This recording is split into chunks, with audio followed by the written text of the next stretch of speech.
E agora, vamos receber com muito carinho a próxima madrinha das categorias que tratam sobre o acolhimento e enfrentamento da violência contra meninas e mulheres. Lili de Gramont.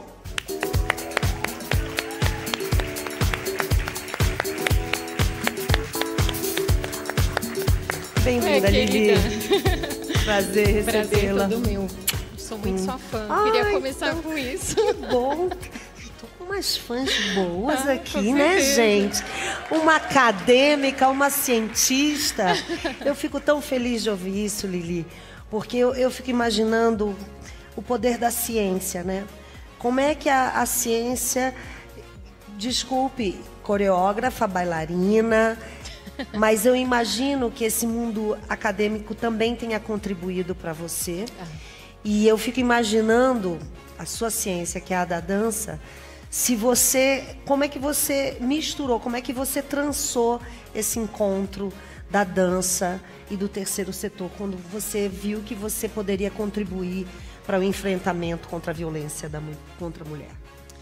Bom, essa acho que talvez seja a pergunta mais importante sobre esse tema, porque ela atravessa toda a minha história de vida pessoal, é praticamente uma fala biográfica, muito além do que a gente estuda nos livros, né? Então, quando a gente vive uma situação, ela passa a ser realmente legítima e muito forte em relação a como você se coloca no mundo perante aquela situação.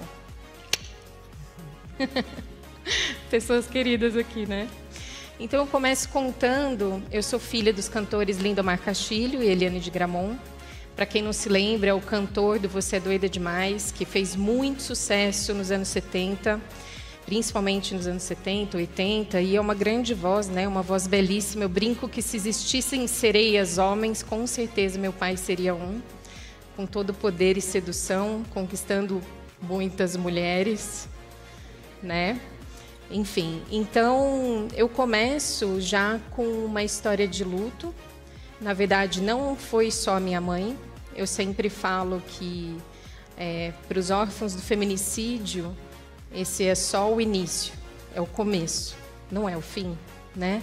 Então, esse atravessamento, ele criou uma barreira muito forte, porque eu perdi minha mãe, eu tinha 2 anos, perdi minha avó, que me criou, tinha 15, e o meu pai foi preso, eu tinha 6. E a gente teve uma relação, muitas pessoas perguntam, não, mas como a avó dela permitiu esse encontro? Era a ordem judicial, a gente vivia outros tempos. Né? A gente está falando dos anos 80, antes da Constituição de 88.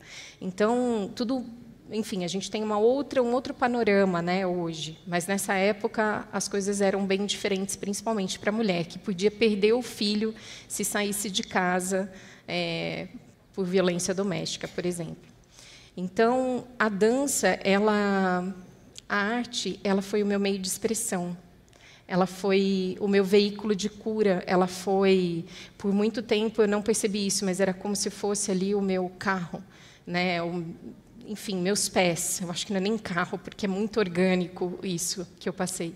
Então, conforme eu fui amadurecendo e conseguindo entrar em contato com a minha própria história, eu fui desfazendo as barreiras e chorei pela primeira vez.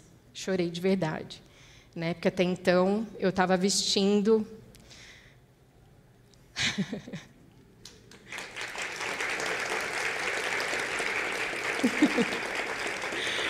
até então ainda vestia a fantasia da mulher superpoderosa, né? Que aguenta tudo.